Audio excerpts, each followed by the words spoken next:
بسم اللہ الرحمن الرحیم۔ یہ ذی الحجہ کا پہلا عشرہ بہت مبارک عشرہ ہے، اور اس میں اللہ تبارک و تعالیٰ تمام اعمال کا اجر زیادہ کر دیتا ہے۔ رسول اللہ صلی اللہ علیہ وسلم فرماتے ہیں، ما من ایام العمل الصالح فیہن احب الی اللہ من هذه العشر۔ سارے سال میں کوئی ایسا دن نہیں جس میں کی ہوئی نیکی اللہ تعالیٰ کو ان دنوں کی نیکی سے زیادہ پسند ہو۔ صحابہ حیران ہو جاتے ہیں اس عموم پر، فرماتے ہیں اچھا تو کیا سارے سال میں جہاد کیا ہو تو وہ بھی ان دنوں کی نیکی سے زیادہ محبوب نہیں اللہ تعالیٰ کو؟ فرمایا وہ بھی محبوب نہیں ہے۔ ہاں ایک شکل ہے کہ کوئی جہاد پر جائے، نہ جان واپس آئے نہ مال واپس آئے، اس کی نیکی تو ان دنوں کی نیکی سے اللہ کو زیادہ محبوب ہے۔ اور اگر وہ گیا، لڑا بھڑا، کٹا، زخمی ہوا مگر واپس آ گیا، وہ نیکی ان دنوں کی نیکی سے زیادہ محبوب نہیں ہے۔ تو یہ عظیم بات ہے۔ اس پر ابن عثیمین رحمۃ اللہ علیہ فرماتے ہیں کہ اگر کسی نے 2 رکعتیں پڑھی ان 10 دنوں میں اور 2 رکعتیں پڑھی رمضان کے آخری عشرے میں، تو یہ زیادہ افضل ہوں گی رمضان کے آخری عشرے کی 2 رکعتوں سے۔ تو ہمیں ان دنوں میں زیادہ نیکی کرنی چاہیے، زیادہ قرآن پڑھنا چاہیے، کوشش کریں ایک قرآن ختم کر لیں۔ ان دنوں میں صدقہ زیادہ کرنا چاہیے، ان دنوں میں روزے رکھنے چاہیے۔ سنن نبی داود میں ہے رسول اللہ صلی اللہ علیہ وسلم روزے رکھتے تھے ان دنوں میں، اور خصوصاً عرفات کے دن کا روزہ 2 سال کے گناہ معاف کروا دیتا ہے۔ عرفات جس دن حاجی عرفات میں ہوں، ہمارے خیال میں وہ عرفات ہے۔ یہاں کے علماء کہتے ہیں کہ نہیں، ہم تو چاند کو دیکھیں گے۔ تو یہ ایک حدیث کے فہم کا اختلاف ہے، یہ کوئی بڑی بات نہیں ہے۔ تو جو 9 کا روزہ رکھے گا اس کے بھی 2 سال کے گناہ معاف ہوں گے، جو 8 کا رکھے گا اس کے بھی معاف ہوں گے۔ بہتر ہے دونوں روزے رکھو، اور بہتر ہے کہ 9 کے 9 ہی رکھو، تو انشاءاللہ یہ بہت عظیم بات ہے۔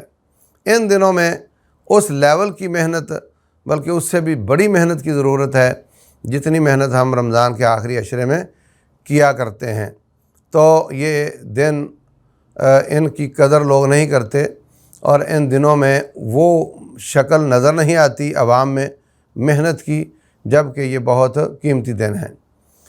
اس کے ساتھ ساتھ یہ بھی سمجھیں کہ عید کا پہلا دن ان 10 دنوں میں سے ہے، تو جو قربانی عید کے پہلے دن 10 تاریخ کی مغرب کی اذان سے پہلے ہوگی وہ اس دن میں شمار ہوگی، اور وہ سب سے افضل ہوگی۔ اگرچہ اگلے دنوں میں بھی قربانی کی جا سکتی ہے، لیکن وہ اس کا مقابلہ نہیں کرے گی۔ کچھ لوگوں کو قربانی دی جاتی ہے جیسے شہداء کی گارہ وغیرہ، تو ان کو اس بات کو سمجھنا چاہیے کہ یہ قربانی کسی نے آپ کو گوشت کھانے کے لیے دی ہے، قربانی اس کی ہے یہ۔ تو اگر کوئی ان پیسوں سے بجلی کا بل ادا کر دے گا تو وہ خیانت کرے گا یا کپڑے خرید لے گا۔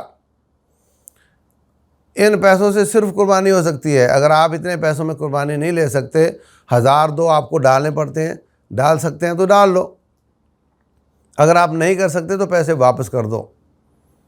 ان پیسوں سے صرف قربانی ہو سکتی ہے، اور کوشش کرو کہ وہ قربانی بھی 10 تاریخ میں ہو جائے تاکہ جس نے بھیجی ہے اس کو زیادہ سے زیادہ اجر ملے۔ قربانی کتنی دیر تک ہو سکتی ہے؟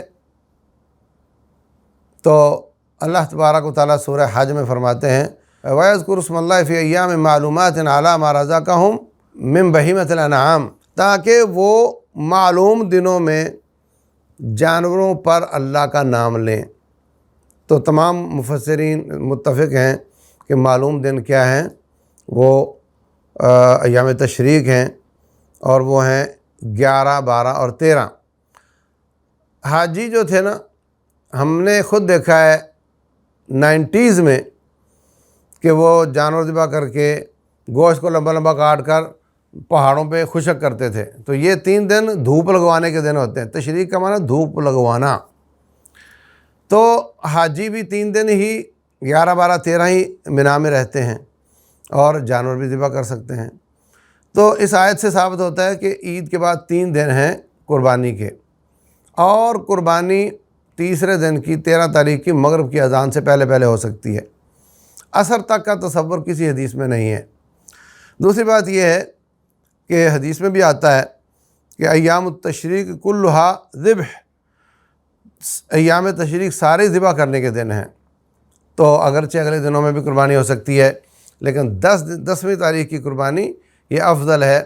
اس میں ہی کوشش کرنی چاہیے کہ جانور ذبح ہو جائیں۔ اللہ تبارک و تعالی ہم سب کو عمل کی توفیق دے۔